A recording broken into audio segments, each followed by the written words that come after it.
तुम्हारे लक्ष्मी का पूजन नहीं होता दीपावली पर।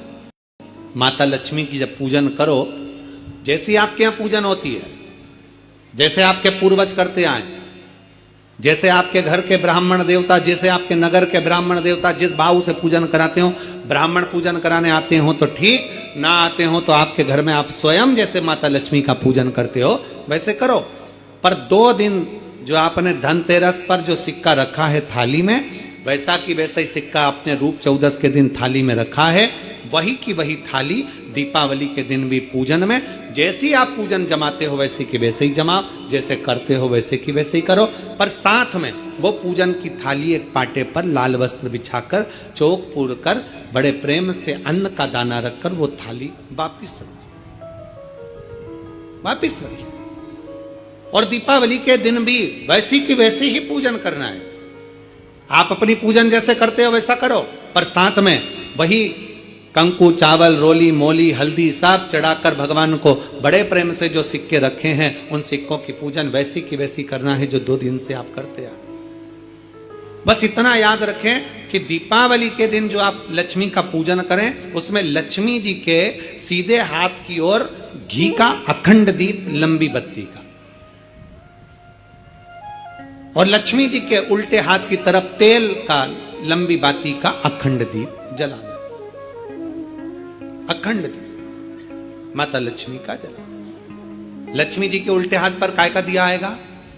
जम के बोलो, तेल का, लंबी बाती का, और सीधे हाथ पर काय का आएगा? घी का दिया। दोनों दीप अखंड जलाना है, जो रात्रि को जले सुबह तक वो जलते रहें, ऐसा दीप पर ध्यान देना है। और माता लक्ष्मी की पूजन कर कर जो सिक्के आपने रखे हैं उस पर 5 या 7 कमलगट्टे, हल्दी की गठान, अमरबेल के टुकड़े।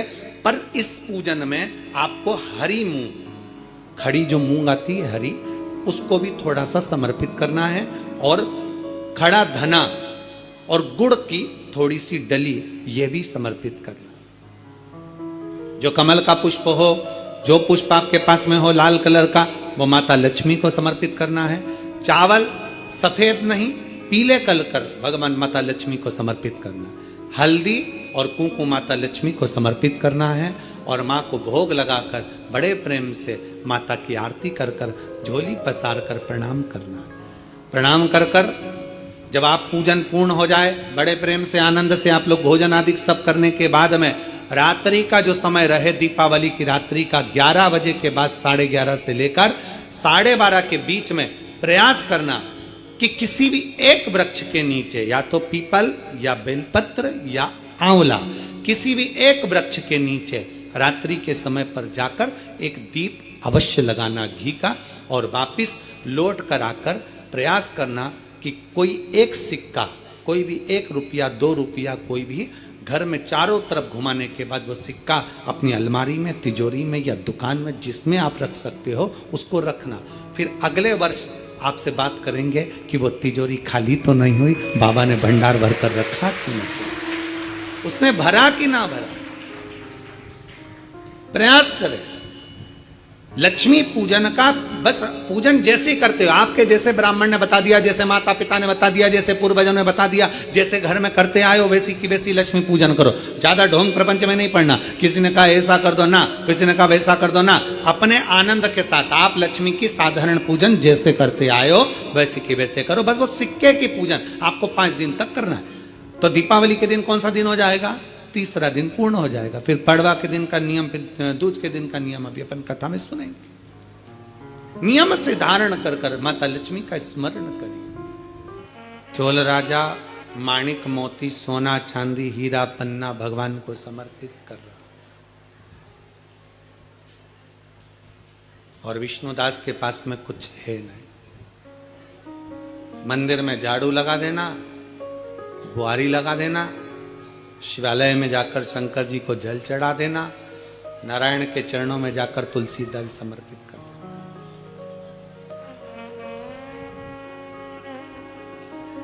भगवान नारायण के मंदिर में जाकर तुलसी का दल दे देना, जल समर्पित।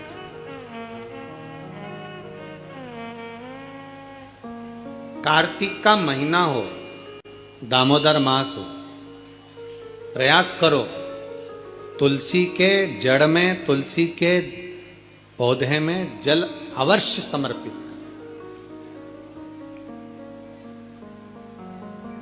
एक दीपदान तुलसी के पौधे से थोड़ा सा दूर अवश्य करना चाहिए। कई लोगों की आदत रहती है तुलसी के गमले में ही दिया रख देते हैं और तुलसा महारानी पूरी कुमला जाती है। अब तुम्हारी सास बैठी हो कुर्सी पर, उसकी साड़ी के पास में दिया धर दो, अच्छा लगेगा? बोलो, जम के बोलो जरा। नहीं लगेगा। क्या कहेगी वो? मुझे जलाएगी क्या? मुझ में आग लगाएगी क्या? थोड़ा दूरी रखिए।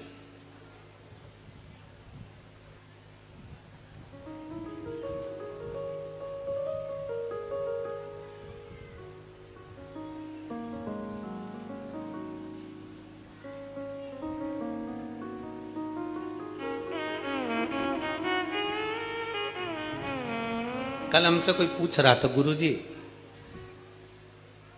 हम दीपावली पर दिए जलाते हैं, हम दीपावली पर अगरबत्ती जलाते हैं, हम दीपावली पर फटाके जलाते हैं, और कुछ जलाना हो तो बताओ।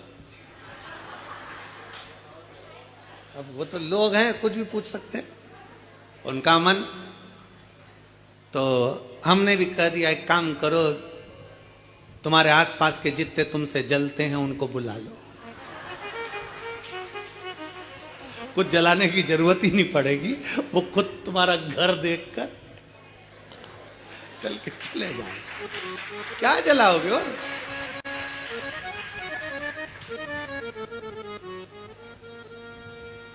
शिव महापुराण की कथा कहती है, दूसरे का वैभव देखकर कभी मत जलो,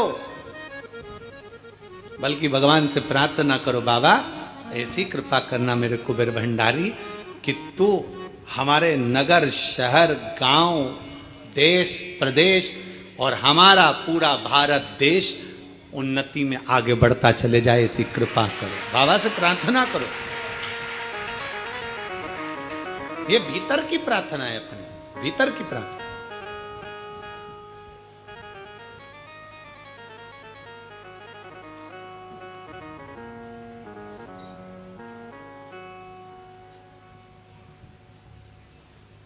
अब भगवान विष्णुदास का नियम था कि अपने नगर में जो शिवालय है, अपने नगर में जो भगवान विष्णु का मंदिर है, उसकी आराधना करना, उसकी पूजन करना, उसकी अर्चना करना। चोल राजा का नियम था अपने राज्य की रक्षा करना, धर्म का प्रचार करना, भगवान के मंदिर में जाकर माणिक मोती सोना चांदी हीरा पन्ना रोज प्रतिदिन भगवान नारायण के चरणों में और शंकर जी के चरणों में समर्पित करना। धर्म का प्रचार करना एक राजा का उद्देश्य होना चाहिए। अभी हम जब परसों के दिन शाम के समय पर हमारे मध्य प्रदेश के माननीय मुख्यमंत्री जी से मिलने के लिए जब उनके निज निवास पर पहुंचे, कुछ बधाइयां देना थी कि संतों के लिए उन्होंने उज्जैन कुंभ के मेले में संतों के लिए, साधुओं के लिए, तपस्वियों के लिए एक सुंदर निर्णय उन्होंने लिया कि यहाँ संत साधु जैसे हरिद्वार में हमेशा रहते हैं, प्रयाग में हमेशा रहते हैं, ऐसे उज्जैन में भी संत साधु अपने अखाड़ों के साथ साल भर हमेशा रहें, उसके लिए उन्होंने व्यवस्था की। हमने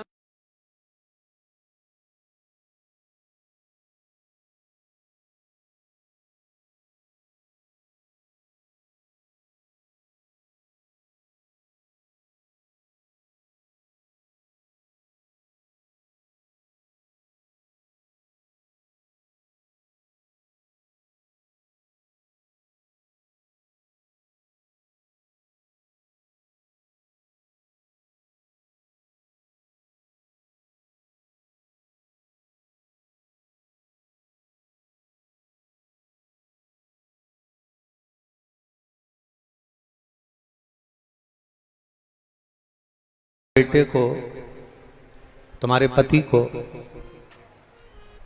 तुम घर में रखो, 24 घंटा रखो, 1 मिनट के लिए भी उसको ना जाने दो। इधर की आवाज खोलो बेटा, पंडाल की।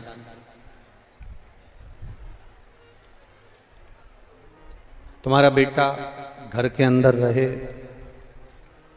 तुम्हारा पति 24 घंटे घर के अंदर रहे, आपको अच्छा लगेगा क्या?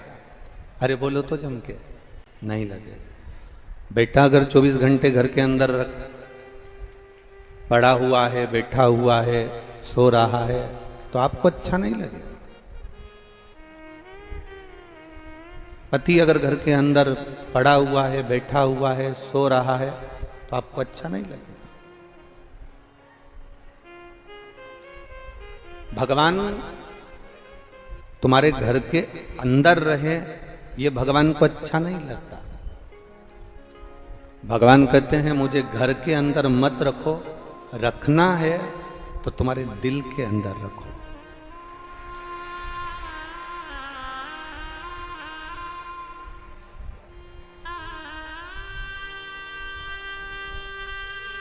ब्रज की कई बुजुर्ग माताएं ऐसी हैं, कई हरियाणा की माताएं ऐसी हैं, दिल्ली साइड की, हरियाणा की, पंजाब की, उत्तर प्रदेश की, मध्य प्रदेश की, मालवा क्षेत्र की, महाराष्ट्र की, गुजरात की, कई बूढ़ी बूढ़ी माताओं की आदत रहती है, अगर उनके पास में कुछ पैसा रहता है तो वो पर्स में नहीं रखती है।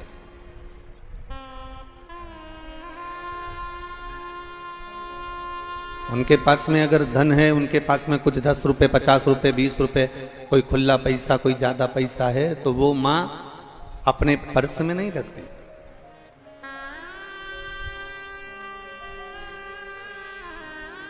आप लोगों ने भी देखा होगा, यहां जितनी माताएं बैठी हैं या जितने भाई बैठे हैं, इन्होंने भी अंदाजा लगाया होगा, बुजुर्ग माँ, बूढ़ी माँ पैसे को पर्स में नहीं रखती।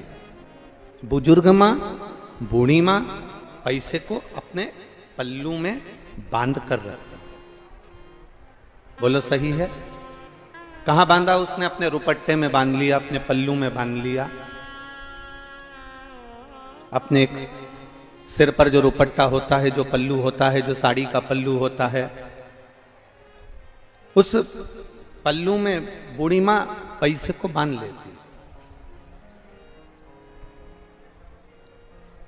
अब लोग कहते हैं क्या मम्मी, अरे दादी, अरे माँ, ये क्या है?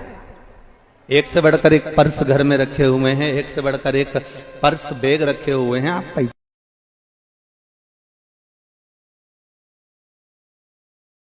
उस बैग में रखा करो, उस पर्स में रखा करो।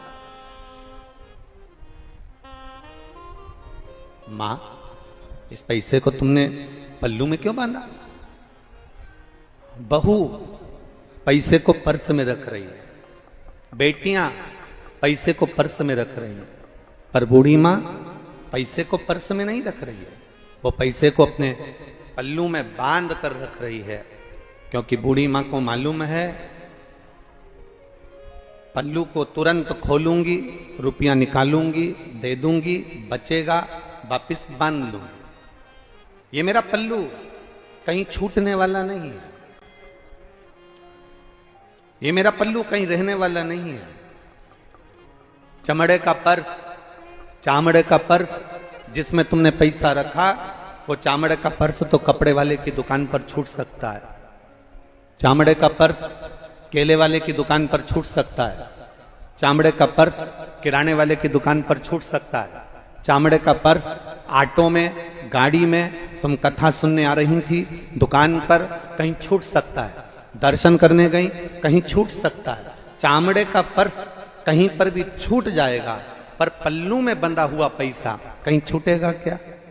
जम के तो बोलो, नहीं छूटेगा। पल्लू में बंधा हुआ पैसा तुम्हारे पास में धरा की धरा रहेगा। शिव महापुराण की कथा कहती है, इस शिव महापुराण को, शंकर की भक्ति को, शिव की अविरल भक्ति को, शंकर की कथा को इस शरीर के अंदर मत रखना, इस चामड़े के पर्स में मत रखना, क्योंकि ये चामड़े का पर्स तो मरते ही जमीन पर छूट जाएगा। और ये पल्लू, ये आत्मा है, इस आत्मा में जिसने इस परमात्मा की कथा को रख लिया, ये वैकुंठ तक चले जाए, अंत बिंदु तक जाए। ये चामड़े का पर्स तो कभी भी छूट सकता है, चामड़े का पर्स तो कभी भी रह सकता है, ये चामड़े का पर्स तो कहीं पर भी रह जाएगा। ये चमड़े का पर्स जब श्वास खत्म हुई, 21,600 श्वास प्रतिदिन मनुष्य के शरीर से निकलती है। 3.5 करोड़ रोम छिद्र ये मानव के शरीर में है। ये 21,600 श्वास, 3.5 करोड़ रोम छिद्र कब झड़ जावे, ये श्वास कब निकल जावे, इसकी कोई गारंटी नहीं है। पर इतना याद रखना कि 21,600 श्वास अगर निकल भी गई और तुम्हारे हृदय में भगवान शंकर की भक्ति है, तुम्हारे हृदय में बिहारी जी की भक्ति है, तुम्हारे हृदय में भगवान की भक्ति अगर समाई हुई है, तो तुम चिंता मत करना, बैकुंठ का दरवाजा तुम्हारे लिए 24 घंटे खुला ही मिलने वाला। अब शिव महापुराण एक बड़ी बड़ी सुंदर बात कहती है। शिव महापुराण कभी भी ये नहीं कहती आपसे कि आप बैकुंठ जाएंगे कि नरक जाएंगे।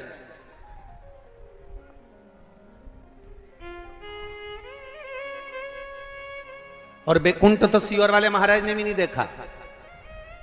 देखो, आपने देखा हो तो बात दूसरी है। बैकुंठ जाओगे कि नरक जाओगे, इसका हमको भी नहीं मालूम। और शिव महापुराण की कथा में कहीं पर नहीं लिखा कि तुम ऐसा करोगे तो नरक चले जाओगे। कई कई माताएं कहती हैं, गुरुजी हम अगर भगवान शंकर को अगर एक दिन जल नहीं चढ़ाएंगे तो हमें पाप लग जाएगा, पाप लग जाएगा तो क्या हम नरक चले जाएंगे। कोई कहता है कि हम भगवान शंकर को अगर जल चढ़ाएंगे, आचमन करेंगे, कोई पाप लग जाएगा तो हम नरक चले जाएंगे। हमारी शिव महापुराण में वेद व्यास जी ने 24,000 श्लोक के अंतर्गत कहीं पर नहीं लिखा कि तुम नरक जा रहे हो कि तुम बैकुंठ को जा रहे हो। शिव महापुराण की कथा तो एक बात कहती है, जो जीते जी इस श्वास के चलते चलते, जो अपने शरीर के चलते चलते जीते जी जो महादेव की मंदिर के सीढ़ी पर प्रतिदिन चढ़ता है, महादेव के मंदिर के ओटले पर प्रतिदिन चढ़ता है, महादेव के मंदिर तक जो प्रतिदिन जाता है, उसको ना नरक जाना पड़ता है ना बैकुंठ जाना पड़ता है, वो सीधे कैलाश धाम की ओर जाता है।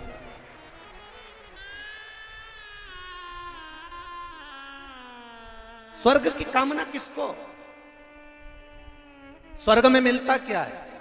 नरक में क्या मिलेगा? धक्के खाने को मिलेगा, झूठा खाने को मिलेगा, जैसा कर्म करा है उसके अनुसार भोगने को मिलेगा। बैकुंठ में क्या मिलेगा? सोने की थाली में रबड़ी, रसगुल्ला, राजभोग, मोहनथाल, मठरी, सारी सामग्री 56 भोग बैकुंठ में रोज मिलेंगे। पर कब तक मिलेंगे बैकुंठ में? जब तक तुम्हारा पुण्य प्रबल है, जब तक तुम्हारा पुण्य बहुत प्रखरता में है, तब तक तुम्हें बैकुंठ में अच्छा अच्छा खाने को मिलेगा, तब तक बैकुंठ में तुम्हें एसी के कमरे में सोने को मिलेगा, तब तक बैकुंठ में तुम्हें राजसी ठाट मिलेगा। जिस दिन तुम्हारा पुण्य समाप्त हो जाएगा, उस दिन तुम्हें धक्के मारकर वापस इस पृथ्वी पर भेज दिया जाएगा। अब नरक में तुम धक्के खाओगे, तुम्हारे कर्म तुम्हारे भोग दिए जाएंगे। जब भुगत गए कर्म, तब उसके बाद तुमको फिर मृत्यु लोक में भेज दिया जाएगा। पर शिव महापुराण की कथा कहती है, बैकुंठ से भी पुण्य समाप्त होने पर धक्का मार दिया जाता है, नरक से भी पाप खत्म होने के बाद धक्का मार दिया जाता है। पर एक देवाधिदेव महादेव का दरबार एक ऐसा होता है जहां से कभी धक्का नहीं मारा जाता। शंकर ने अपने पास में संजो कर अपना गण बनाकर रख लेते हैं। वो केवल शिव है, वो केवल ओघड़ी है, वो केवल शंभू है। वो धक्का नहीं मारता, वो ठोकर नहीं लगने देता।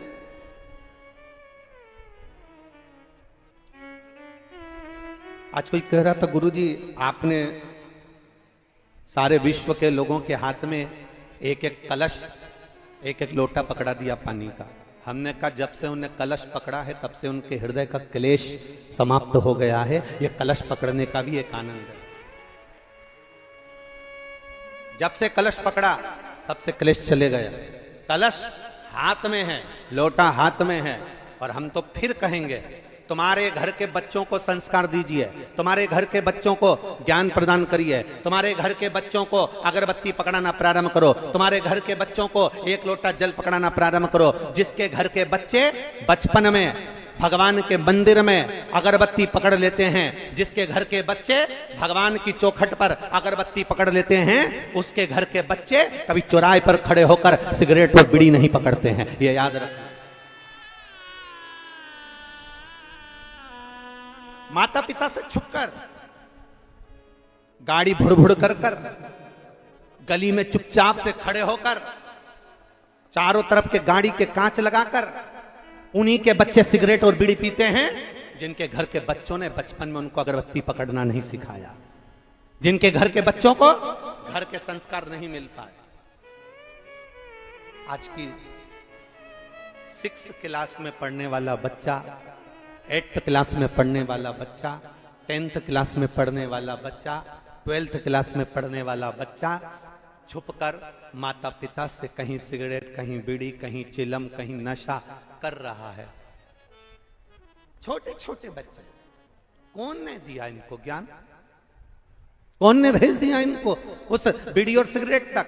कौन ने भेज दिया उनको उस नशे तक? कौन ने भेज दिया उनको मदिरा तक? कोई दूसरा भेजने वाला नहीं था। हम डरते थे अपने बच्चों से। छोटी छोटी मेरी माताओं से निवेदन है, मेरी बहुओं से निवेदन है, यहाँ जितनी बेटियां बैठी हैं, जितनी बहुएं बैठी हैं, उनसे निवेदन करेंगे, इस व्यासपीठ से जो भी कहते हैं आपके हित की बात कहते हैं। आपका बच्चा अगर सवर गया, आपके बच्चों में अगर संस्कार आ गए, थोड़ा बच्चा चिढ़ेगा, क्या मम्मी मैं मंदिर नहीं जाऊंगा, मम्मी मैं पानी चढ़ाने नहीं जाऊंगा, मम्मी मैं अगरबत्ती लगाने नहीं जाऊंगा, मम्मी मैं ये करने नहीं जाऊंगा। बच्चों को डांट कर भेजो, चाहे चिल्ला कर भेजो, चाहे पीछा पकड़ कर भेजो। थोड़ी सी दवाई कड़वी जरूर होगी, गोली और इंजेक्शन इन दोनों में बहुत अंतर है। गोली धीरे धीरे रोग को समाप्त करती है और एक इंजेक्शन लग जाए तो रोग 15 से 20 मिनट में समाप्त होना चालू हो जाता है। थोड़ा कष्ट जरूर होगा, थोड़ा तकलीफ जरूर आएगी, थोड़ा आपको बच्चों के पीछे पड़ना पड़ेगा। कल कथा में कहा था,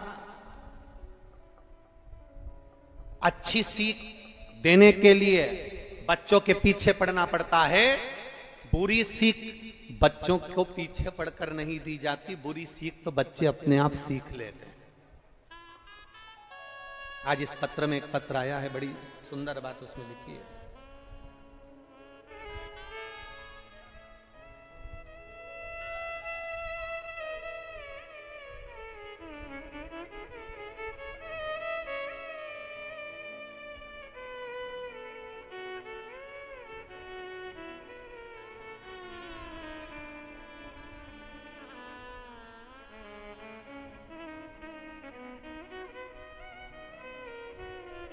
मेरा नाम राजेश गुप्ता है, मेरा निवास उत्तर प्रदेश एटा जिला कानपुर देहात से है। कहीं बैठे हैं तो हाथ हिला सकते हैं, अगर कहीं बैठे हो तो अपना हाथ हिला सकते हैं। मेरा बेटा जिसका नाम अंकित गुप्ता है, बार बार मना करने के बाद भी गुरुदेव नशा करने की वजह से उसका लीवर और किडनी दोनों डैमेज हो गए। जब डॉक्टर को दिखाने के लिए गए तो उन्होंने कहा कि इसका किडनी और लीवर दोनों बेकार हो चुका है। पर गुरुदेव आपकी कथा के माध्यम से हमारा भरोसा पक्का था। बाबा के 16 सोमवार व्रत किए, बाबा की कृपा से हमें 7 वर्ष के बाद संतान की प्राप्ति हो गई। गुरुदेव, मेरी पत्नी बाबा की कथा श्रवण करते करते उनकी परम भक्त है। गुरुदेव, शरीर में जो रोग है, नशे की वजह से जो रोग ग्रसित होता चले गया, लीवर किडनी जो धीरे धीरे, साउंड अच्छा, थोड़ा आवाज बढ़ा दो,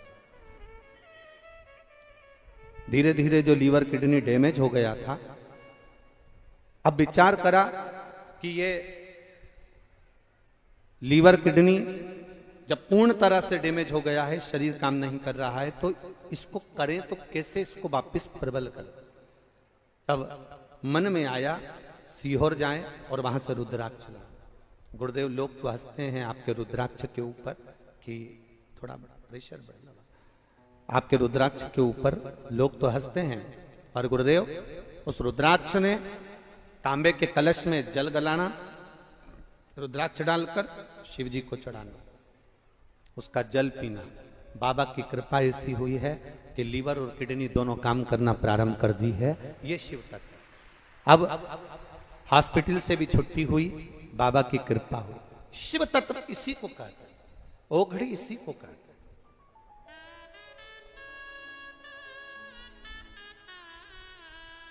भरोसा इसी को कहते हैं। जब आपका विश्वास, जब आपकी दृढ़ता, जब आपका भरोसा प्रबल होता है, जब आपकी दृढ़ता प्रबल होती है, भरोसा प्रबल होता है, तब शिव की प्राप्ति शीघ्र होती है।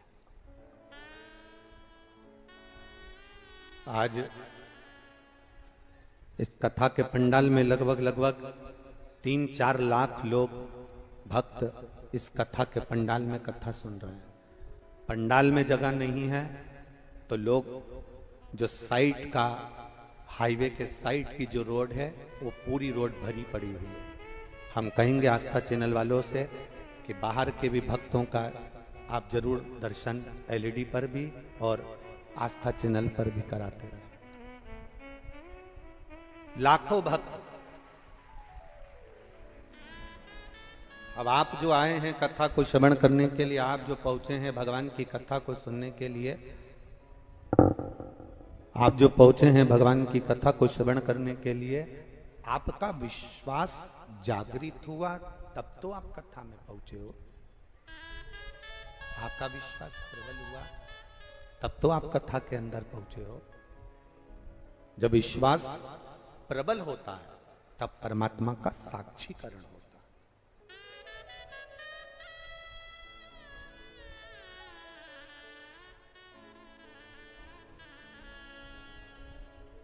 और मैंने तेरे ही भरोसे बाबा, तेरे ही भरोसे हवा बिच उड़ती जावांगी बाबा, डोर हथो छड़ी ना में कटी जावांगी।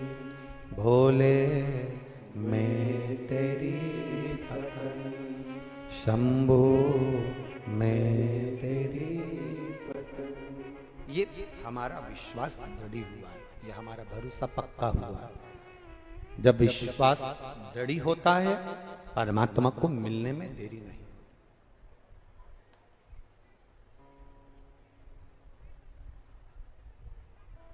बच्चों को ऐसी आदत डाल दो कि तुम सवेरे उठो, मम्मी मुझे स्कूल जाना है, स्कूल के पहले ड्रेस पहन कर जा, पहले मंदिर जा।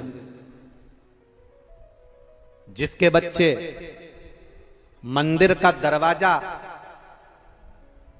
पहुंचना प्रारंभ कर देते हैं, जिसके घर के बच्चे मंदिर की सीढ़ियां चढ़ना प्रारंभ कर देते हैं, जिसके बच्चे शंकर भगवान को 1 लोटा जल चढ़ाना प्रारंभ कर देते हैं, उस घर के माता पिता कभी वृद्धाश्रम की सीढ़ी नहीं चढ़ते हैं। संस्कार दिया अपने बच्चों को।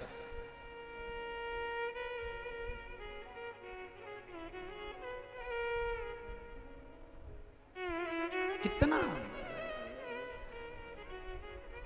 थोड़ा हमारी बात का बुरा जरूर लगेगा, पर लग जाए तो ए ब्रज की जीजी और ब्रज के मेरे जी जाऊं, थोड़ा बुरा लगेगा, लग जाए।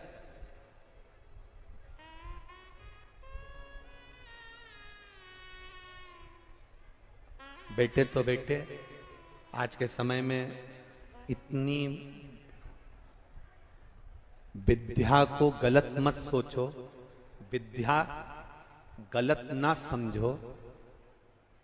आज के जमाने के बेटे तो बेटे, बेटियां भी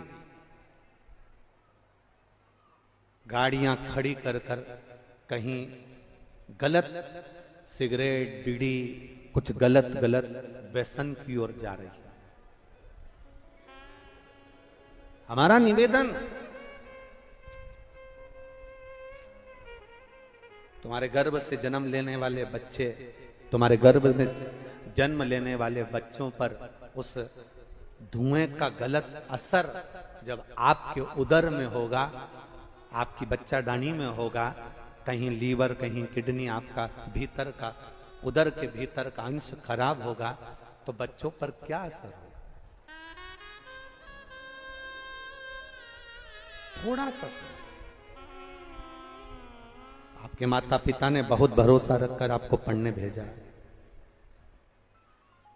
बहुत।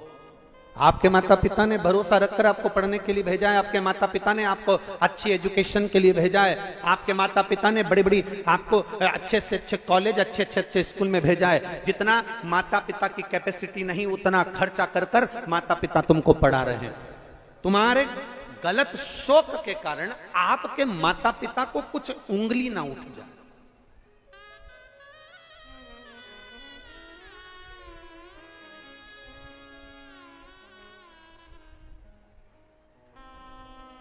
आज मुझे कोसी में आज कथा का छठा दिवस है।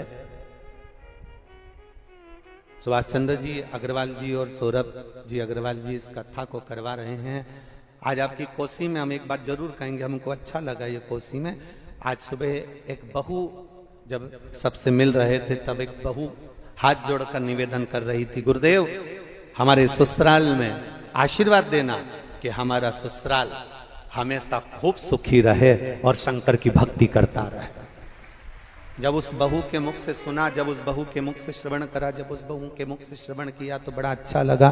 बहू के मुख से जब सुना तो अच्छा लगा कि ये सोच, ये संस्कार बहुओं के अंदर यहां के नहीं अपने मायके के हैं।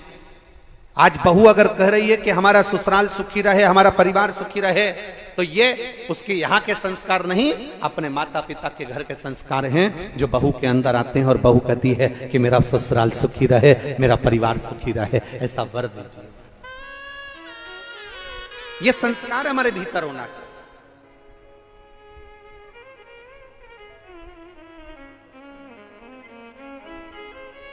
हम संस्कारों से विहीन होते चले जाए। भगवान शंकर, भगवान देवादिदेव महादेव का चरित्र कथा है, भगवान शंकर का चरित्र कथा है कि आप भगवान की जो अविरल भक्ति है उस भक्ति को अगर पाना चाहते हो तो कहीं ना कहीं व्यसन से तुम्हें मुक्त होना पड़ेगा।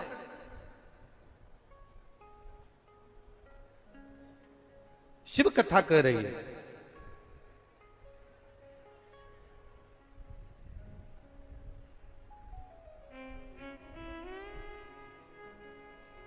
जितना आप भगवान शंकर के करीब में जाओगे, जितना आप शिव के करीब में जाओगे, जितना आप भगवान के मंदिर के पास में जाओगे, जितना आप शंकर के करीब में जाओगे, जितना आप भगवान की शरणागति के पास पहुंचोगे, उतना उतना आपकी जिंदगी में सुख का अनुभव आपको होता चलेगा।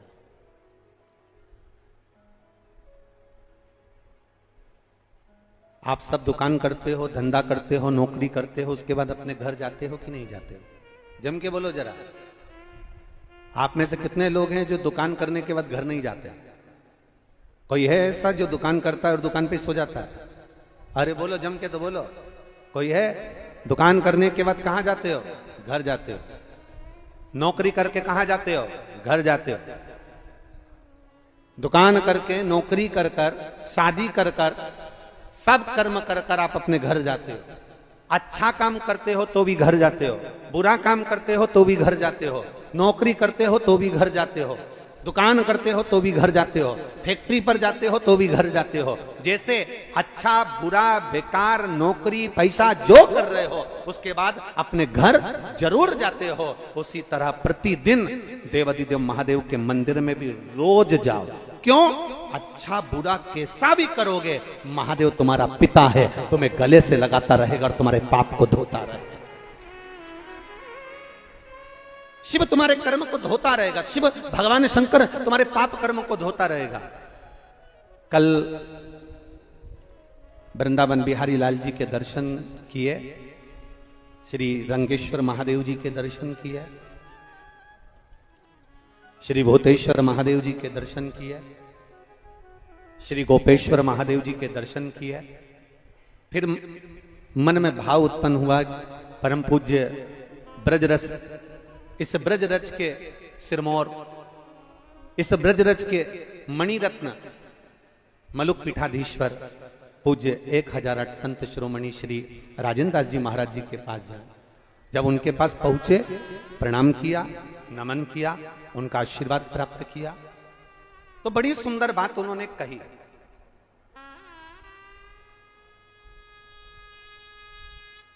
ब्रज के सिरमौर संत शिरोमणि मलुक पीठाधीश्वर पर पूज्य संत श्री राजेंद्र दास जी महाराज कहे कि महाराज जी, हमारे ब्रज रज में जो भूतेश्वर महादेव हैं, ये ब्रज रज के प्रत्येक आने वाले जाने वाले अच्छे बुरे जैसे भी जीव हैं, ब्राह्मण हो, संत हो, साधु हो, गुरु हो, साधारण व्यक्ति हो, जलचर हो, थलचर हो, वायुचर हो, सबका खाता, सबका हिसाब भूतेश्वर महादेव रखते हैं। और उन्होंने ये बात बड़ी सुंदर तरीके से की कि महाराज जी, जब किसी को दंड देना होता है ना, जब भूतेश्वर महादेव किसी को दंड देते हैं ना, तो जब जीव मरता है, प्राण छोड़ता है और जाता है, तो भूतेश्वर महादेव जी से पूछा जाता है कि इसके कर्म का लेखा दीजिए, इस कर्म का क्या भोग भुगताना है। तो भूतेश्वर महादेव जी कहते हैं कि इसको कर्म का भोग भुगताने से अच्छा है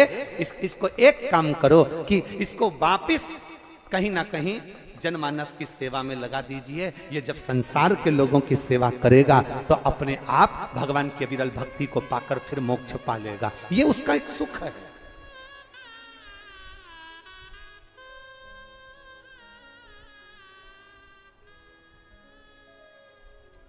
भूतेश्वर महादेव साथ देते हैं ब्रज में आने वालों का। और क्या साथ देते हैं भूतेश्वर महादेव? तो उन्होंने कहा भूतेश्वर महादेव साथ ये देते हैं कि कह देते हैं यमदूतों से, इनको नरक ना ले जाइए, इनको एक काम करो, यहाँ भेजो हमारे पास में, हम इनको ब्रज 84 कोस की खूब यात्रा कराएंगे, खूब यात्रा कराएंगे। तो इतने में यमराज कहते हैं कि भोलेनाथ, आप अगर इनको ब्रज 84 कोस की यात्रा कराओगे तो ये तो बेकुंठ चले जाएंगे। तो इतने में भूतेश्वर भोलेनाथ कहते हैं, अगर ये ब्रज की रज में आया है, कैसा भी जीव है, कितना भी कपट करा हो, कितना भी पाप करा हो, पर ये भूतेश्वर महादेव के इस पावन क्षेत्र में आया है, भगवान कृष्ण के क्षेत्र में आया है, तो इसको नरक तो नहीं भोगने देंगे। इसलिए इसको ब्रज 84 कोस की हम यात्रा करा करा कर वापिस पुण्यमय बना देंगे और वापिस वैकुंठ का अधिपत्य इसको प्राप्त करा देंगे। इसको हम भोगने नहीं देंगे।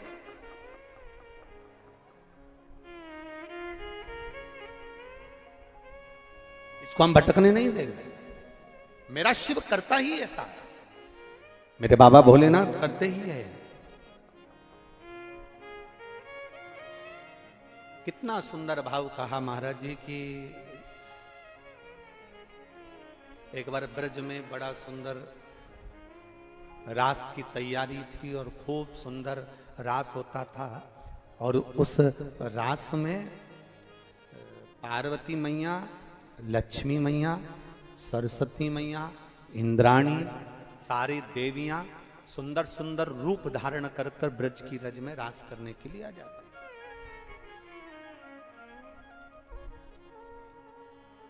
बड़ा सुंदर सुंदर उन्होंने श्रृंगार किया, बड़ा सुंदर।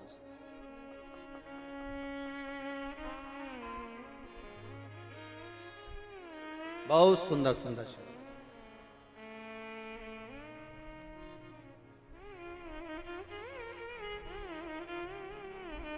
अब एक बार भगवान भोलेनाथ जी के मन में आया, भगवान शिव जी के मन में आया, देवाधिदेव महादेव ने विचार करा, भगवान शंकर ने सोचा कि रोज पार्वती मैया कहां चली जाती हैं, प्रतिदिन समझ में नहीं आता, कहां कहां घूमती रहती।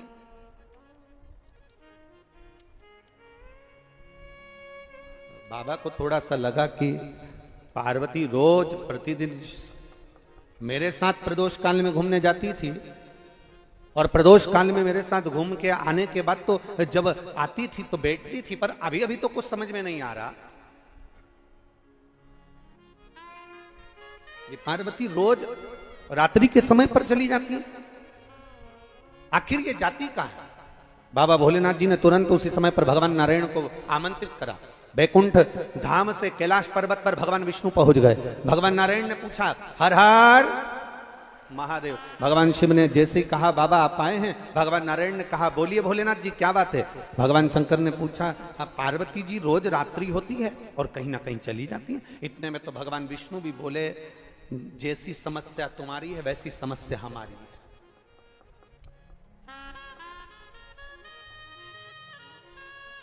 दूर के ढोल, अरे जम के तो बोलो जरा, सुहावना।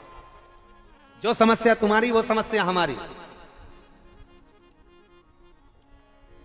कई पत्नियों की आदत रहती है दूसरे के पति देखकर तुरंत अपने पति से कहती हैं उनको देख लो।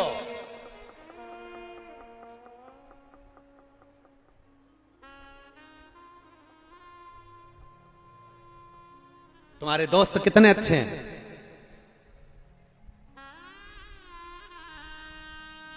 बच्चों का ध्यान रखते हैं, अपनी धर्म पत्नी का ध्यान रखते हैं, परिवार का ध्यान रखते हैं। तुम्हारे दोस्त कितने अच्छे हैं। अब तुमने अपने पति से कहा उनको देख लो, और जिसको कहा था ना उसकी पत्नी भी यही कहती है। जिसको कहा उसकी पत्नी भी यही कहती है। तुम्हें तो रत्ती भर की अक्ल नहीं है, उनको देख लो तुम्हारे दोस्त को कितने अच्छे हैं।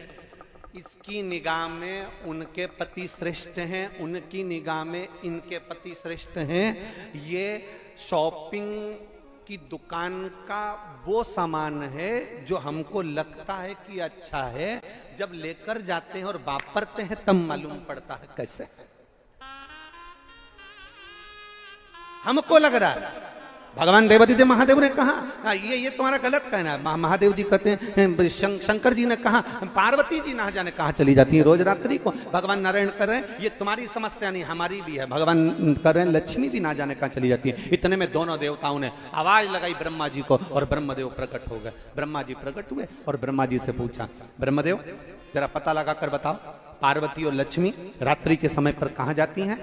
जरा सरस्वती मैया को मालूम होगा, ब्रह्माणी को, ब्रह्माणी से पूछो। इतने में ब्रह्मा जी बोले उसके तो खुद पते ठिकाने नहीं, उसके भी पते नहीं।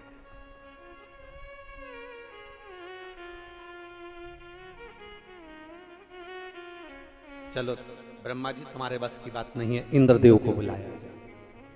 इंद्रदेव को बुलाया। इंद्रदेव आपको पता कर कर बताना है, इंद्राणी देवी को भेजिए। एक नारी ही पता लगा सकती है कि नारी कहां जा रही है। इंद्राणी को भेजो और पता लगा कर बताओ कि पार्वती लक्ष्मी और सरस्वती रात्रि के समय पर कहां जाती हैं। इंद्रदेव ने कहा आज पूरे 14 दिन हो गए, हमको ही नहीं मालूम है।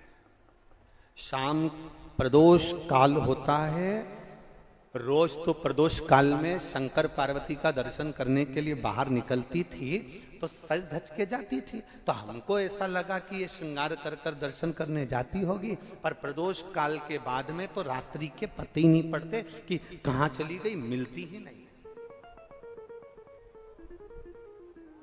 शंकर भगवान ने कहा व्यर्थ की बात है, ये तो इंद्र तुम्हारे बस की नहीं, ब्रह्मा तुम्हारे बस की नहीं, भगवान नारायण तुम्हारे बस की नहीं, मुझे पता लगाना पड़ेगा। भगवान विष्णु बोले देखो अब हम तो ज्यादा कहीं जा नहीं सकते क्योंकि बैकुंठ के राजा हैं, बैकुंठ अधिपति है। राजा महाराजा को इतनी सहजता में तो निकलते नहीं है। ब्रह्मा जी बोले मैं भी ज्यादा कहीं जा नहीं सकता। इंद्र बोले मैं सिंहासन का अधिपति कहीं जा नहीं सकता। शंकर भगवान बोले तुम चिंता मत करो भैया, मैं सब दूर चले जाऊंगा, मुझे क्या करना, मैं तो गली गली कूचे कूचे में जहां मिलता हूं तहां आराम से निवास करता हूं, मैं जाता हूं। शंकर भगवान ब्रज की धरा पर आ गए और ब्रज की धरा पर आने के बाद देवादिदेव महादेव जब ब्रज की रज में पहुंचे तो ब्रज की रज में पहुंचते से उन्होंने क्या देखा कि एक सुंदर वन के अंदर बड़े आनंद के साथ गोपियां रास कर रही हैं और वहीं भगवान कृष्ण हैं, वहीं पार्वती लक्ष्मी सरस्वती इंद्राणी 33 कोटि देवता और उनकी धर्म पत्नियां सब वहीं पर विराजमान।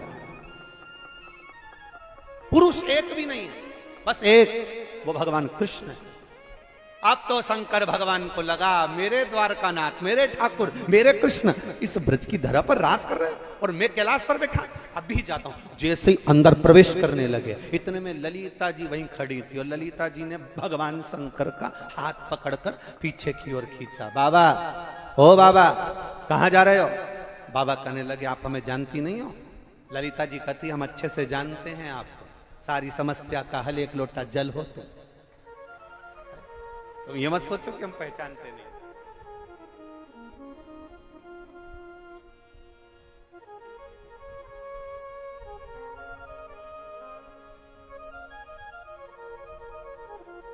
देखा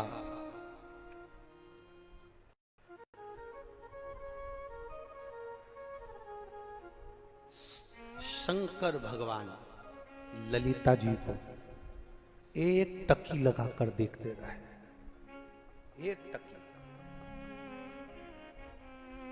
अब बहुत ध्यान देना है,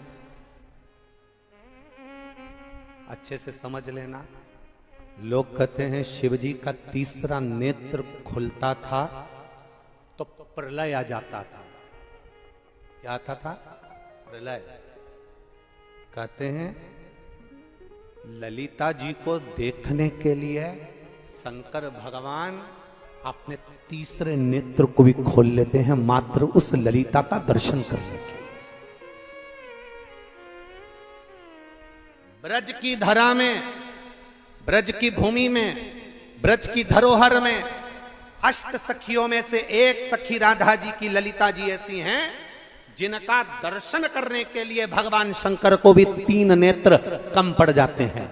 जरा विचार करना, जिसकी सखी का दर्शन करने के लिए शंकर भगवान के 3 नेत्र कम पड़ते होंगे, तो वो राधा रानी का दर्शन करने के लिए देवताओं को कितने नेत्र कम पड़ते होंगे? केवल राधा जी का दर्शन करने, एक ये तो सखी है, अष्ट सखियों में एक सखी ललिता।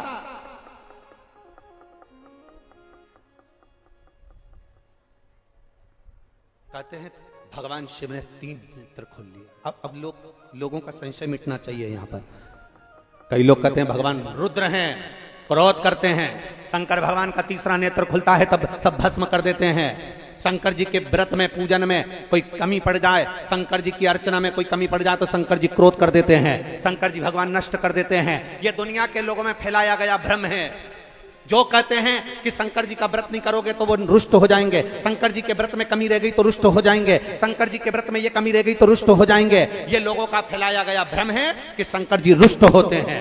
शंकर भगवान का एक नाम है आशुतोष। नाम है उनका आशुतोष। आशुतोष का मतलब होता है आपने तुरंत याद किया और वो आपके सामने प्रकट हो गया, आपने जल चढ़ाया वो आपके सामने आ गया, बड़ी जल्दी प्रसन्न होने वाला, बड़ी जल्दी तुम्हारे सम्मुख में आने वाला, बड़ी जल्दी प्रसन्नता में तुमको वर प्रदान करने वाला केवल एक है, वो देवाधिदेव महादेव आशुतोष कहा जिसको।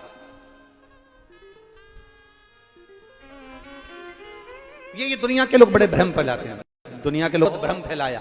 कोई ने कहा शंकर जी भांग पीते हैं, कोई कहता है शंकर जी धतूरा खाते हैं, कोई कहता है शंकर भगवान को तो गांजा पीते हैं, कोई कहता है शंकर भगवान को नशा लगता है, कोई कहता है भगवान शंकर को बलि चढ़ती है। नान पुराण में, शिव महापुराण के 24,000 श्लोक में एक श्लोक ऐसा बता दो जिसमें शंकर जी को भांग खाते दिखाया हो। शिव महापुराण के 24,000 श्लोक में से एक श्लोक बता दो जिसमें भगवान शंकर को गांजा पीते बताया गया हो। शिव महापुराण के 24,000 श्लोक में एक श्लोक बता दो जिसमें शंकर जी को नशीला बताया गया है।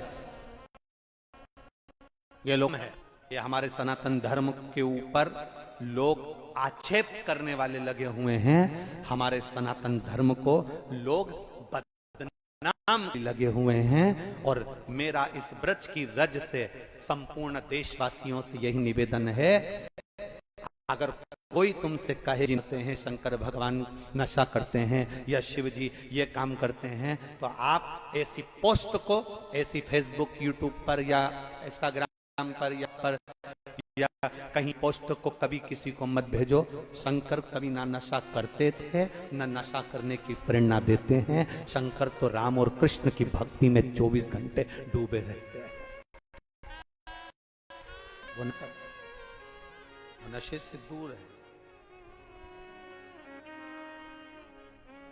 शिव जी ने हाथ में डमरू, जम के बोलो जरा, क्या पकड़ा है? डमरू। और दूसरे हाथ में त्रिशूल। और दूसरी चीज पकड़ने के लिए हाथ कहां है? तुम्हारे हाथ फ्री हैं। किसके? तुम्हारे हाथ फ्री हैं। इसलिए बच्चा जन्म लेता है, मां थोड़े दिन तक स्तनपान कराती है और उसके हाथ में दूध की बोतल पकड़ा देती है, और बच्चा जैसे ही रोया, मां ने बैग में से बोतल निकाली, उसके मुंह में बचपन में जो संस्कार दोगे वो संस्कार आखिरी तक जाता है। बचपन में दूध की बोतल पकड़ी, बड़ा हुआ स्कूल में पानी की बोतल पकड़ी और बड़ा हुआ, कॉलेज में कोल्ड ड्रिंक की बोतल पकड़ी और बड़ा हुआ। अब नहीं बोलूंगा।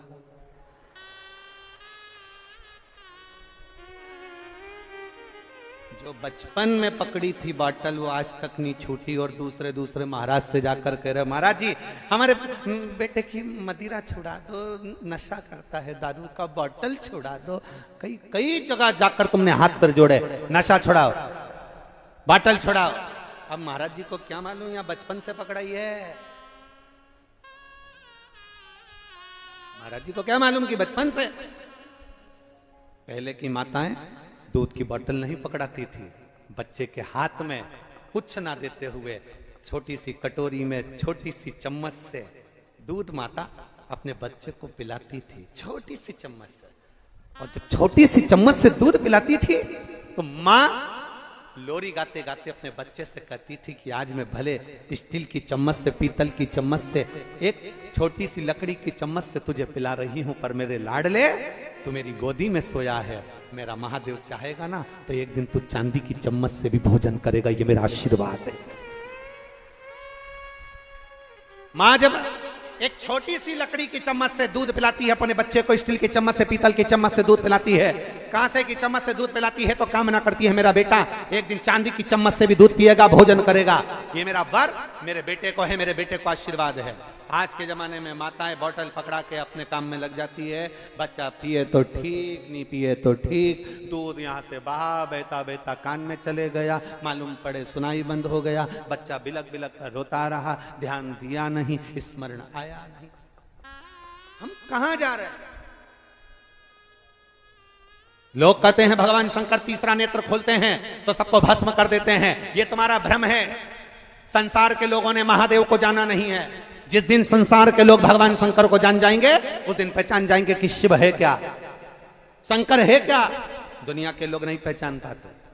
कोई त्र्यंबकेश्वर पर उंगली उठा देता है, कोई भीमा शंकर पर उंगली उठा देता है, कोई केदारेश्वर पर उंगली उठा देता है, कोई काशी विश्वनाथ पर उंगली उठा देता है, कोई महाकाल पर उंगली उठा देता है। जो नहीं जान पाया वो कह देता है शंकर के शिवलिंग को हम नहीं जानते, शंकर के पाषाण के शिवलिंग को हम नहीं पहचानते। जिस दिन तुम पहचान गए कि शंकर का शिवलिंग है क्या, उस दिन महाराज ये जन्म भी छोटा पड़ जाएगा। कई लोग हमसे कहते हैं गुरुदेव आप शंकर जी को जानते हो? हम कहते हैं कई साल निकल गए कथा करते करते करते करते, कई वर्ष कथा करते करते निकल गए, पर आज भी हम अगर विचार करते हैं और महादेव की कथा का जब गुणगान करते हैं तो ये लगता है कि उनकी कितना विस्तार है कथा में, उसको समझना कठिन है। और मेरी जीजियों आप भी कथा में बैठती हो, टीवी पर भी कथा सुनती हो ना? ईमानदारी से बोलना, आपने लगातार इतने सालों से कथा सुनी, कितनी कथा आप लोगों को बदल बदल के मिलती है। हर बार सोचने में आता है कुछ नया मिल रहा है, कुछ नया मिल रहा है। शिव है वो, उसका गुणगान कब कम पड़ जाए? कहां कम पड़ेगा? हरि अनंत, हरि कथा अनंत है।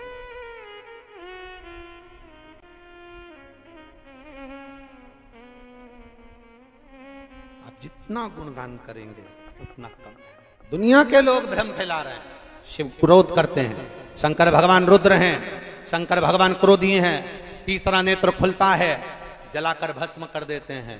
मेरी जीजियों हम आपको हमेशा कहते आए हैं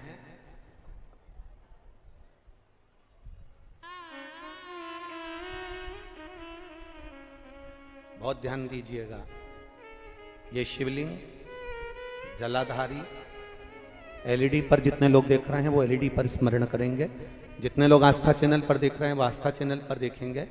आपको स्मरण आना चाहिए आपकी बुद्धि में कि क्यों सियोर वाला महाराज कहता है कि बेलपत्री यहां चढ़ाओ, बेलपत्री वहां चढ़ाओ, अशोक सुंदरी वाले स्थान पर ये चढ़ाओ, अशोक सुंदरी वाले स्थान पर दुर्वा चढ़ाओ, या बेलपत्री का भाग चढ़ाओ, या बिंदी लगाओ। उसका कारण आज आप समझिएगा। ये शिवलिंग, ये जलाधारी, ये गणेश, कार्तिकेय और अशोक सुंदरी का स्थान। उत्तर की ओर ये जलाधारी होती है। कहां होती है ये? जम के बोलो जरा। उत्तर की ओर ये जलाधारी होती है, जहां उत्तर की ओर इसका जल जाता है।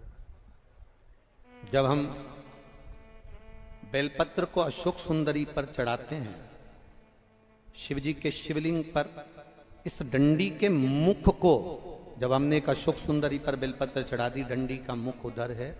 हमने जब शिवलिंग पर बेलपत्र चढ़ाई, डंडी का मुख उधर है और हम बैठे इधर है। अब उत्तर की ओर जलाधारी जा रही है, आप बैठे कहां हो? जल्दी बोलो, कहां बैठे हो आप? उत्तर की ओर जलाधारी जा रही है और आपको जहां जलाधारी जा रही है उस ओर देखना है, तो आप बैठोगे कहां? दक्षिण में बैठोगे ना। आप बैठे कहां हो? दक्षिण में। जल चढ़ा रहे हो दक्षिण से। पहले चढ़ा दिया आपने अशोक सुंदरी पर बेलपत्र, फिर चढ़ा दिया आपने शंकर भगवान पर बेलपत्र। चढ़ाने के बाद आप बैठ गए दक्षिण में, उत्तर की ओर तुम्हारा मुख हो गया। अब आप भगवान शंकर पर धीरे धीरे जल की धार छोड़ रहे हो, धीरे धीरे जल की धार छोड़।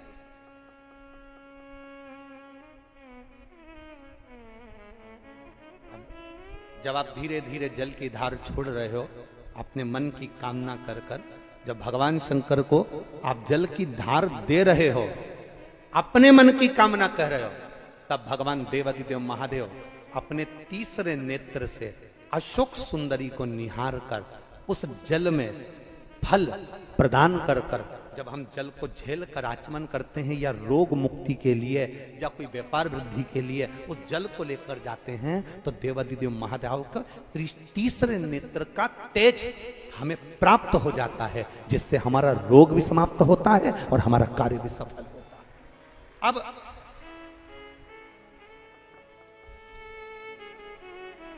उनके तीसरे नेत्र का तेज हमें चाहिए।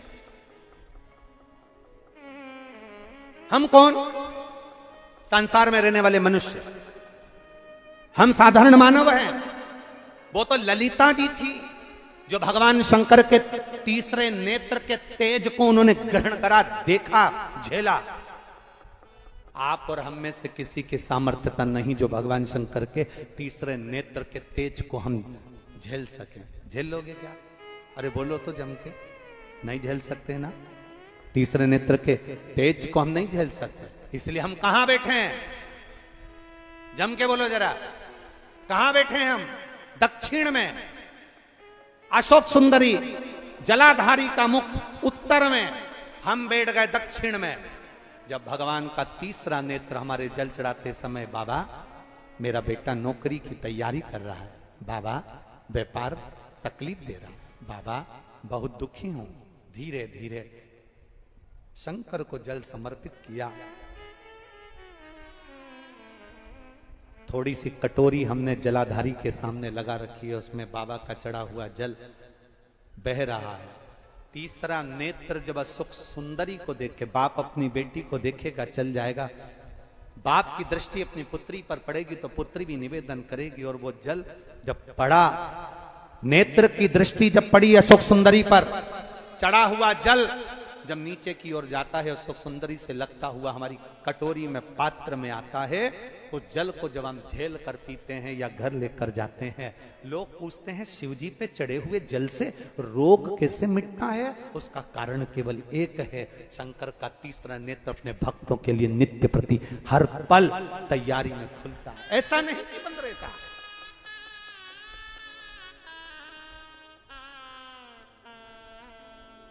पार्वती जी ने शिव जी से पूछा था, आप आंख बंद करके बैठे रहते हो, आप नेत्र बंद करके बैठे रहते हो, इतने सारे लोग आपके दर्शन करने आते हैं, सारे देवता आपके पास में आते हैं और आप नेत्र बंद करके बैठे रहते हो, तब साधना में डूबे रहते हो।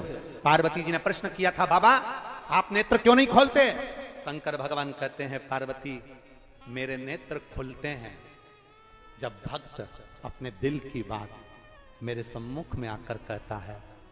एक नेत्र नहीं, दो नेत्र नहीं, अपने भक्त के दुख को मिटाने के लिए शिव जी कहते हैं मैं तीनों नेत्र खोल लेता हूं, अपने भक्त के दुख को मिटाना। भोला सब दुख काटो, ओ भोला सब दुख काटो। हम आप और हम ये स्तुति क्यों गाते हैं? पंडाल में बैठकर क्यों कहते हैं दुख कटे?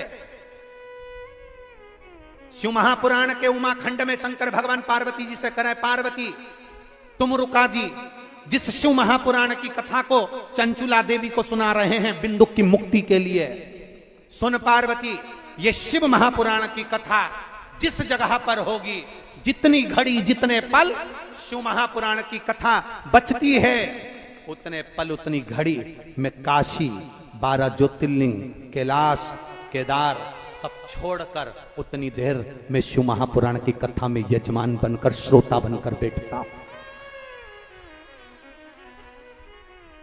चंचुला देवी ने कथा कराई बिंदुक के लिए, यजमान कौन बने? शंकर पार्वती जी। ईश्वर जी गोरा जी बनकर कथा सुनने के लिए गए थे। 16 श्रृंगार माता पार्वती ने करा था, 16 श्रृंगार भगवान शंकर ने करा था। जो पार्वती जी ने 16 श्रृंगार करा, वो 16 श्रृंगार पूजे गए, और शंकर भगवान ने 16 श्रृंगार करे तो 16 संस्कार पूजे गए। दोनों ने बैठकर कथा सुनी है यजमान बनकर। हम जितनी देर कथा के पंडाल में जहां मर्जी पड़ जाए, जिस जगह पर तुम बैठे हो, रोड पर, जमीन पर, गाड़ी में, तुम्हारे कानों में जहां तक आवाज जाए, वहां बैठकर भी अगर जमीन पर बैठकर तुमने एक बार दिल से उससे कह दिया, तो ये जो पत्रों का ढेर लगा है ना, ये इतने इतने पत्र जो आए हैं, ये पत्र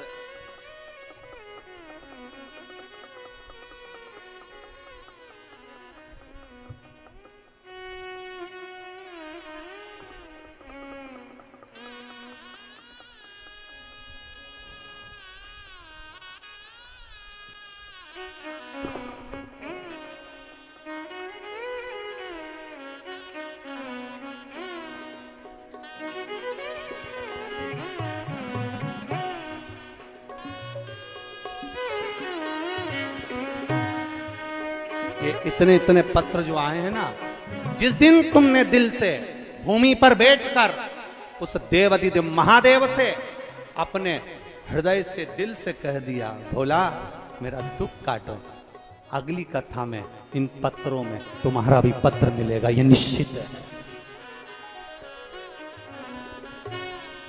शिव है ओ घड़ी, त्रिकालदर्शी, कैलाशी,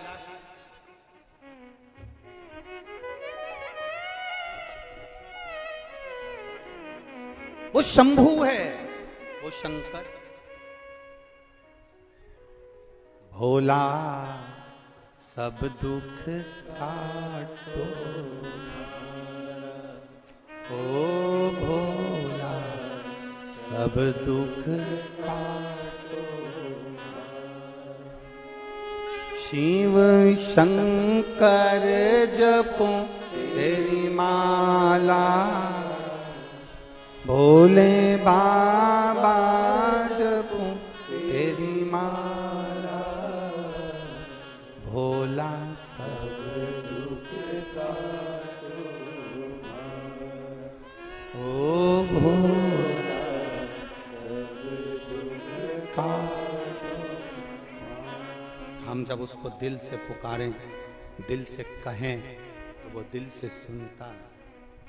वो हमारा ओ घड़ी है, वो हमारा शिव है, त्रिकालदर्शी है, कैलाशी है, अविनाशी है। बोल बम का नारा है, उसके भरोसे हम जिए, उसके सहारे हम जिए। जो नहीं पहचाना वो रह गया, जो नहीं पहचाना। आज कथा तो ये 2 बजे से 5 बजे तक हो रही है कोसी में। कल की कथा तो सुबह 8 बजे से 11 बजे हो जाएगी। कल कथा सुबह 8 बजे से 11 बजे हो जाएगी। टीवी पर 2 बजे से 5 बजे तक आएगी। पर ब्रज की रज में कल कथा का विराम भले हो जाएगा,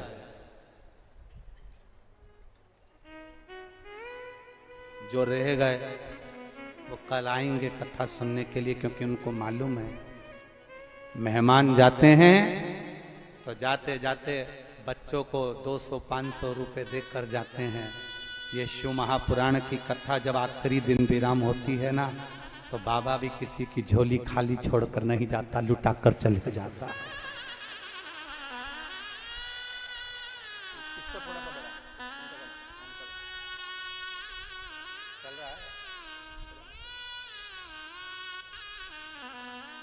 बाबा भी जाते हैं तो देकर जाते हैं।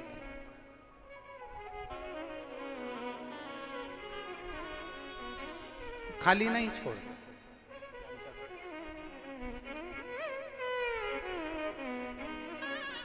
देकर भेजता, भंडार भर कर भेजता।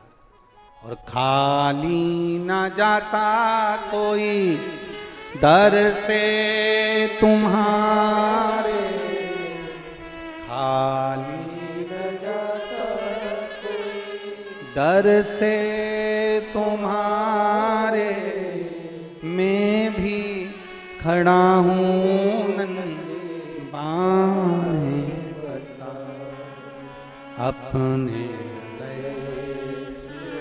लगा लो लगा लो, गिरा जा रहा हूँ उठा लो,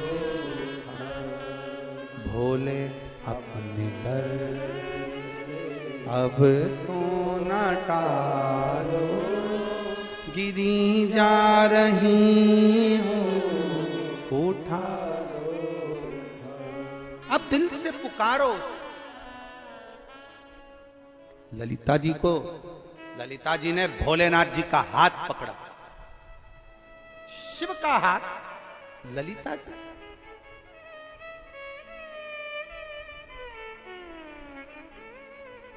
इस कथा को सुनने के बाद लोगों के मन में बहुत सारी भ्रांतियां भी आई, बहुत भ्रांति। ललिता जी ने शिव जी का हाथ पकड़ लिया? हाँ, ललिता जी ने, हाँ। और कहीं कहीं के बहुत बहुत चतुर चतुर लोग प्रवचन में कह देते हैं कि स्त्री को शंकर भगवान के शिवलिंग को नहीं छूना चाहिए, जल नहीं चढ़ाना चाहिए, स्पर्श नहीं करना चाहिए, चढ़ा हुआ जल नहीं पीना चाहिए। उन विद्वानों को यह कथा सुन लेना चाहिए कि ललिता जी ने शंकर भगवान का हाथ पकड़ा। शिव महापुराण की कथा कहती है, पार्वती जी स्वयं कहती हैं, ए लक्ष्मी, सरस्वती, इंद्राणी, ए 64 योगिनियों, जो शंकर के मंदिर में जाकर शंकर भगवान की शिव पिंडी का स्मरण कर शिवलिंग का स्पर्श भी कर लेती है, वो नारी दूसरी बार संसार में कभी विधवा नहीं होती है। ये शिव महापुराण, वो नारी कभी बेधव्य नहीं हो सकती जो शंकर की भक्ति में डूबी हुई। कोई कोई कहते हैं महाराज जी, क्या विधवा नारी सोमवार व्रत कर सकती है? क्यों नहीं। बिंदुक मर गया, बिंदुक के प्राण छूट गए, चंचुला देवी अकेली कैलाश धाम पर चली गई, हाथ जोड़कर चुप होकर बैठी थी। पार्वती जी ने पूछ लिया, तू मौन क्यों है? कैलाश पर और मौन? शिव महापुराण की कथा में कोई आए मौन होकर नहीं, गुमशुदा तलाश केंद्र की तरह मत आना जिस किसी ने मार ठोक के बिठाया हो तुमको। शिव महापुराण की कथा में जब भी जाना, इतने प्रसन्न होकर जाना कि मेरे बाबा से मिलने जा रही हूं, अपने मायके अपने पिता से मिलने जा रही हूं। भोलेनाथ मेरा पिता है, मेरा बाप है, मेरा मायका है। शिव महापुराण की कथा, मैं शिव महापुराण की कथा में शंकर से मिलने, मेरे पिता से मिलने जा रही हूं, और एक बेटी अपने बाप से अपने दिल की बात कहने जा रही है। मायके में अगर बेटी का मुंह उतरा रहता है ना, तो बाप को भोजन अच्छा नहीं लगता। शिव महापुराण में अगर तुम्हारा मुख उतरा रहेगा ना, तो मेरे भोलेनाथ को अच्छा नहीं लगेगा। इसलिए शिव पुराण में जब भी जाना, लड़ाई झगड़ा कर कर परिवार में मत आना कि पति मना कर रहा है, जबरदस्ती चले गए, मुंह उधारा है, तुम्हारा मुख उतरा हुआ है, कहीं तुम्हारा टेंशन में जिंदगी। ना ना ना, यहाँ आए हो मुस्कुराओ, प्रसन्न रहो।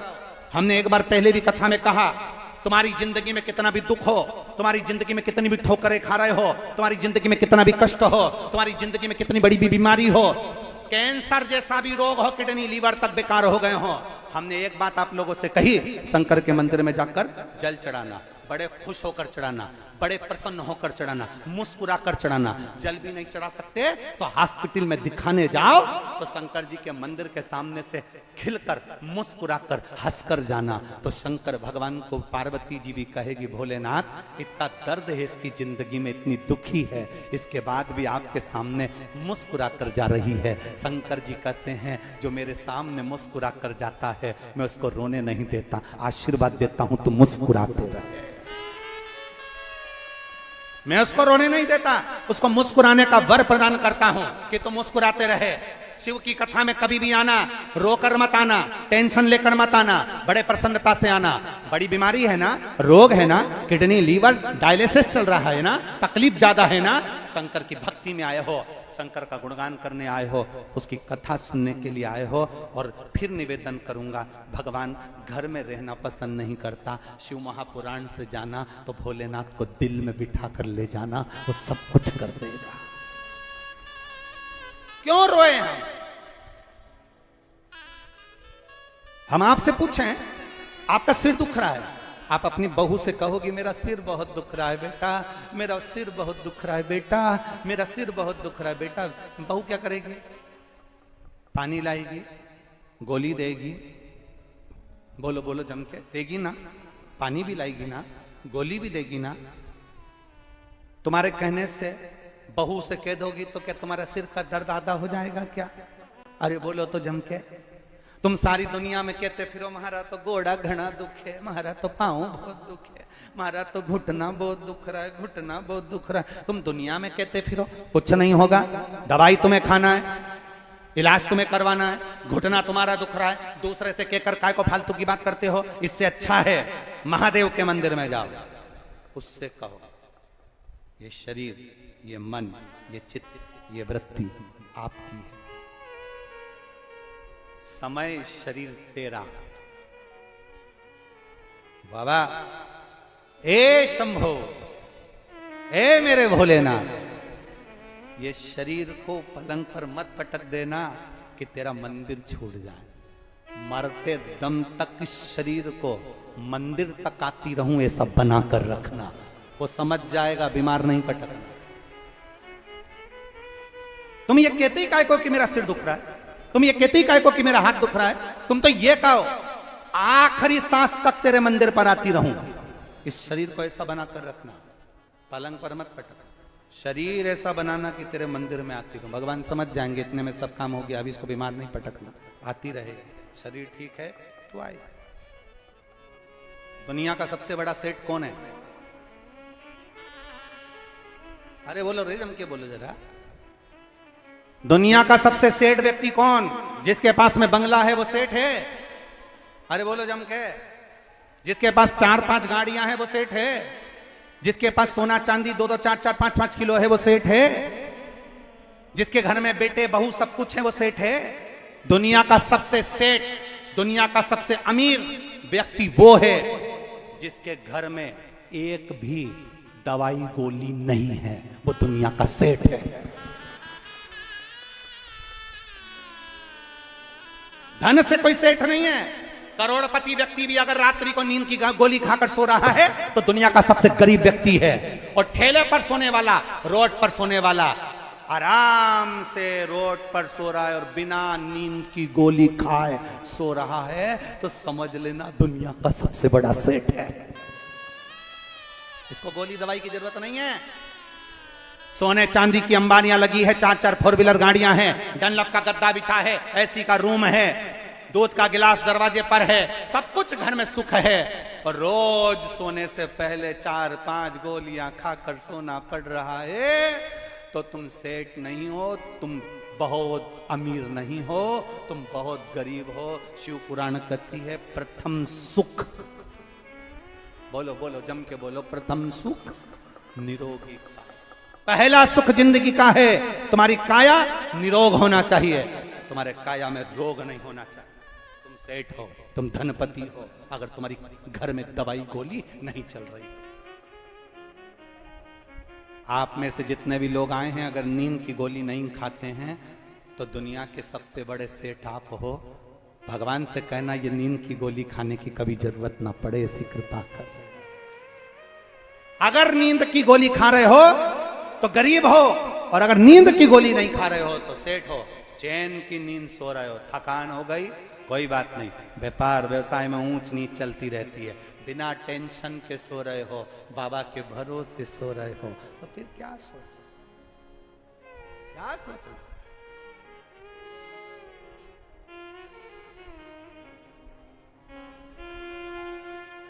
फिर क्या विचार करो। वो कहे महाराज हम तो बाबा के भरोसे,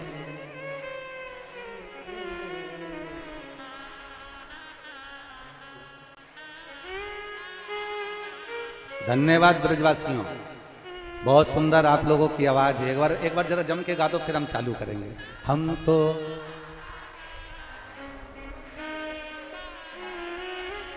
बाबा के, ये दुनिया वाले जलते हैं, ये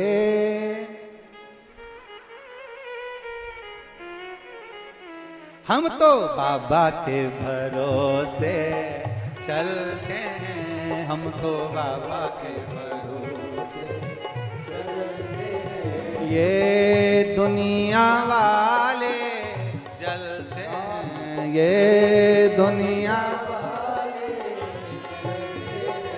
ये दुनिया वाले जलते हैं, ये दुनिया वाले, हम तो बाबा के भरोसे चलते हैं, हम तो बाबा के भरोसे चलते हैं, भोले बाबा के भरोसे चलते हैं, भोले बाबा के भरोसे चलते हैं, काशी वाले के भरोसे चलते हैं, काशी वाले के भरोसे चलते हैं, हम तो बाबा के भरोसे चलते हैं, हम तो बाबा के भरोसे।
के सहारा नाते कहाए, बन के सहारा नाते कहाए, बन के सहारा नाते कहाए, बन के सहारा नाते कहाए।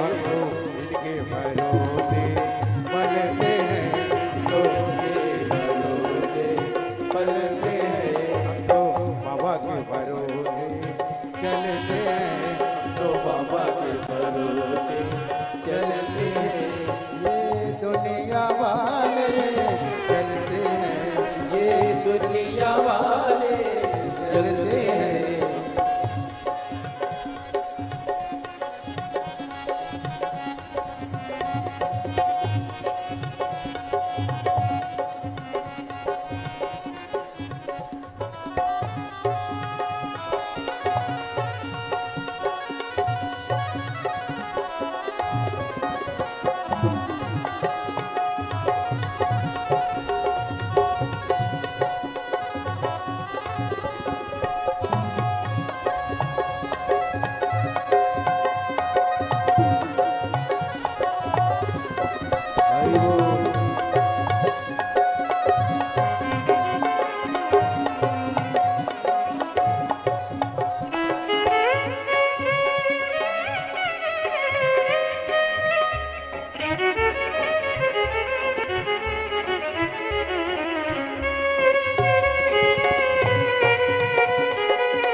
राधे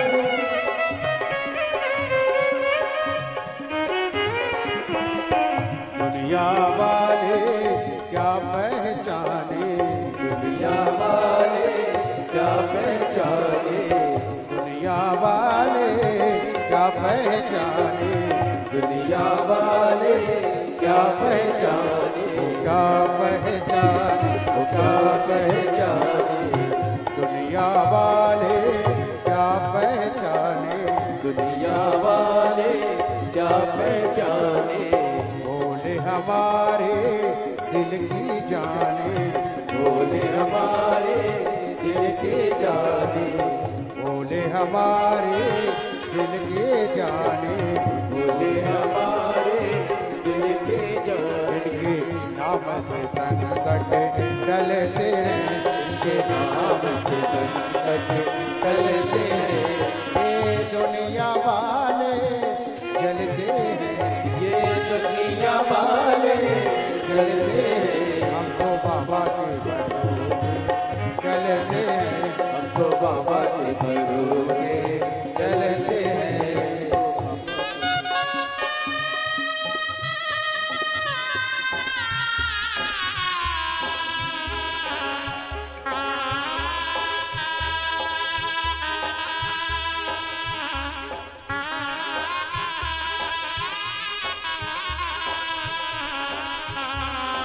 सौभाग्य है आस्था चैनल के माध्यम से और फेसबुक यूट्यूब के माध्यम से और कथा पांडाल में बैठकर कोसी कला मथुरा उत्तर प्रदेश की पावन धरा से कथा श्रवण करने का सुंदर सौभाग्य प्राप्त हुआ।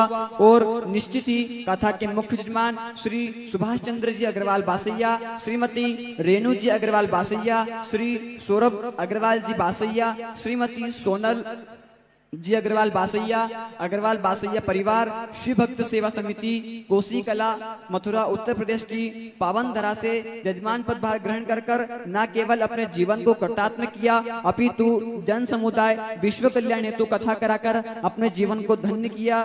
बाबा भोलेनाथ की कृपा जब तक जीव पर ना हो इस संसार में, इस सृष्टि में, इस दुनिया में कोई भी कार्य संभव नहीं हो सकता।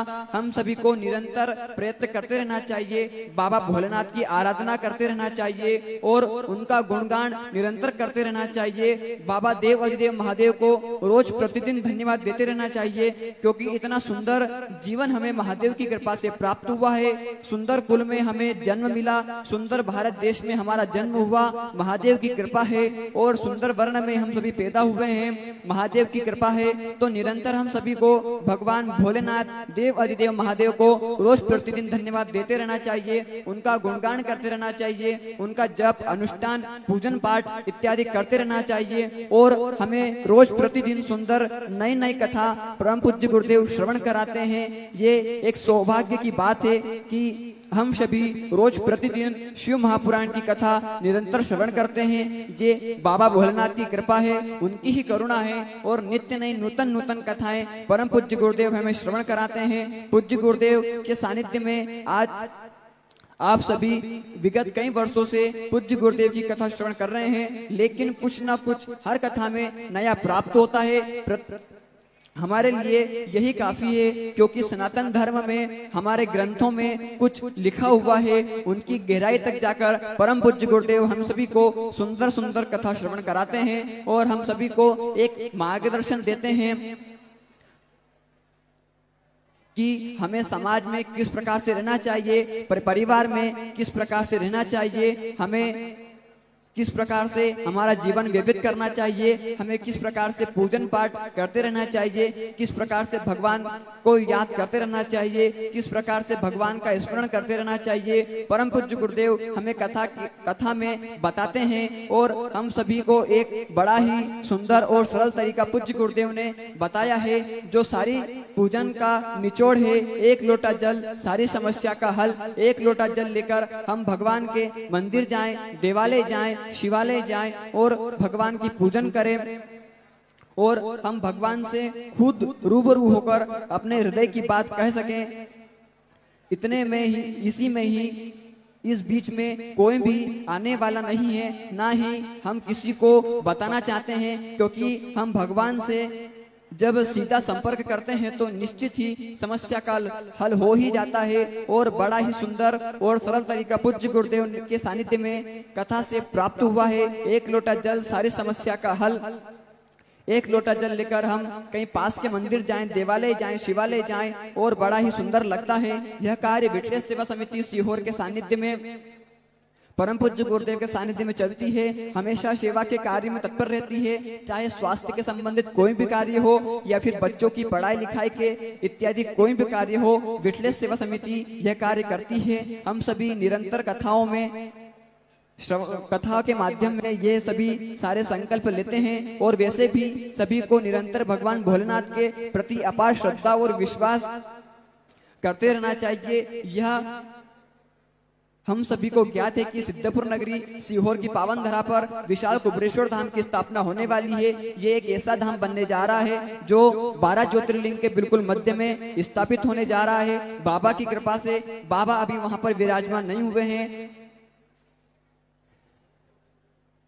जो भी भक्त कुबरेश्वर धाम के पावन धरा पर आते हैं, उन सभी की मनोकामना भगवान कुबेर भंडारी 3 महीने में जल्द ही पूर्ण करते हैं। और कुबरेश्वर धाम का मंदिर निर्माण कार्य चल रहा है और वृद्धाश्रम, गौ माता की सेवा सुचारू रूप से चल रही है। भोजन भंडारा प्रतिदिन सुचारू रूप से चल रहा है, जिसमें लाखों सैकड़ों भक्त प्रतिदिन भोजन प्रसादी ग्रहण करते हैं। ये आप सभी के सहयोग से ही संभव होता है। उनके सहयोग से सारे पावन पुनीत कार्य संभव होते हैं। और ऐसे ही कुछ पावन पुनीत दानदाताओं के नाम अंकित जी राय गाडरवारा से 501 रुपए की सुंदर सेवा राशि प्राप्त हुई। वासु जी की ओर से 501 रुपए की सुंदर सेवा राशि प्राप्त हुई। हंसमुख जी भाई जोशी 5000 रुपए की सुंदर सेवा राशि प्राप्त हुई। उषा बेन जी जोशी 3000 रुपए की सुंदर सेवा राशि प्राप्त हुई। शिव भाई जी जोशी 3000 रुपए की सुंदर सेवा राशि प्राप्त हुई। अरविंद भाई व्यास 5000 रुपए की सुंदर सेवा राशि प्राप्त हुई।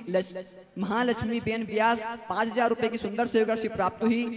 बेबी बेन जबलपुर से 1100 रुपए की सुंदर सेवा राशि प्राप्त हुई। संजय जी की ओर से राजस्थान से 501 रुपए की सुंदर सेवा राशि प्राप्त हुई। तृप्तिनाथ तिवारी रायपुर से 501 रुपए की सुंदर सेवा राशि प्राप्त हुई। संगीता जी भास्कर नागपुर से 501 रुपए की सुंदर सेवा राशि प्राप्त हुई। नेहा जी दुबे 2100 रुपए की सुंदर सेवा राशि प्राप्त हुई। मदन लाल जी कृष्णा देवी धौलपुर से 1100 रुपए की सुंदर सेवा राशि प्राप्त हुई। दुर्गा देवी खंडेलवाल गया बिहार से 1100 रुपए की सुंदर सेवा राशि प्राप्त हुई। आनंद कुमार जी जहां झारखंड से 501 रुपए की सुंदर सेवा राशि प्राप्त हुई। ज्योति जी खंडेलवाल अयोध्या से 501 रुपए की सुंदर सेवा राशि प्राप्त हुई। अंकुश सुरेश जी नागपुर से 501 रुपए की सुंदर सेवा राशि प्राप्त हुई। कर्नल जगदीश चंद्र जी अलवर से 501 रुपए की सुंदर सेवा राशि प्राप्त हुई। गुप्तदान वीरपुर से 501 रुपए की सुंदर सेवा राशि प्राप्त हुई। गोपाल प्रसाद साहब बेंगलुरु से 1100 रुपए की सुंदर सेवा राशि प्राप्त हुई। सागर नारायण पोरवाल परवणी से 501 रुपए की सुंदर सेवा राशि प्राप्त हुई।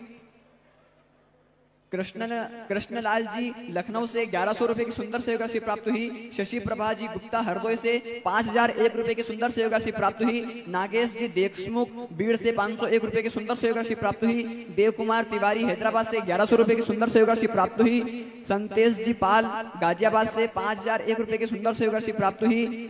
मिथुन सिंह जी शेखावत पिलवानी से 501 रुपए की सुंदर सेवा राशि प्राप्त हुई। रितेश हितेश कुमार जी शुक्ला देवरी से 1100 रुपए की सुंदर सेवा राशि प्राप्त हुई। भास्कर भानुदास जी नासिक से 1100 रुपए की सुंदर सेवा राशि प्राप्त हुई। अरविंद कुमार मोहनलाल जी झालरवाड़ा से 511 रुपए की सुंदर सेवा राशि प्राप्त हुई। सुशील जी 501 रुपए की सुंदर सेवा राशि प्राप्त हुई। वैष्णवी योगेश जी की ओर से 501 रुपए की सुंदर सेवा राशि प्राप्त हुई। निर्मला देवी हल्द्वानी से 501 रुपए की सुंदर सेवा राशि प्राप्त हुई। लक्ष्मी जी साहू 501 रुपए की सुंदर सेवा राशि प्राप्त हुई। मयंक भारद्वाज बहादुरगढ़ से 501 रुपए की सुंदर सेवा राशि प्राप्त हुई। प्रतीक राजभर कोलकाता से 501 रुपए की सुंदर सेवा राशि प्राप्त हुई। गणेश जाधव संभाजीनगर से 501 रुपए की सुंदर सेवा राशि प्राप्त हुई। गुप्तदान में 500 रुपए की सुंदर सेवा राशि प्राप्त हुई। सानवी जी शर्मा अजमेर से 501 रुपए की सुंदर सेवा राशि प्राप्त हुई। बिमला जी बालाघाट से 501 रुपए की सुंदर सेवा राशि प्राप्त हुई। भारत जी शर्मा 500 रुपए की सुंदर सेवा राशि प्राप्त हुई। संदीप जी काकर 1100 रुपए की सुंदर सेवा राशि प्राप्त हुई। नेहा देवी बिहार से 511 रुपए की सुंदर सेवा राशि प्राप्त हुई। लाल जी महतो पिपरिया से 511 रुपए की सुंदर सेवा राशि प्राप्त हुई। हरिनारायण जी तिवारी 1100 रुपए की सुंदर सेवा राशि प्राप्त हुई। उदय चंद्र जी बल्लभगढ़ से 501 रुपए की सुंदर सेवा राशि प्राप्त हुई। सुचिता जी देशमुख हैदराबाद से 1100 रुपए की सुंदर सेवा राशि प्राप्त हुई। मनवीर सिंह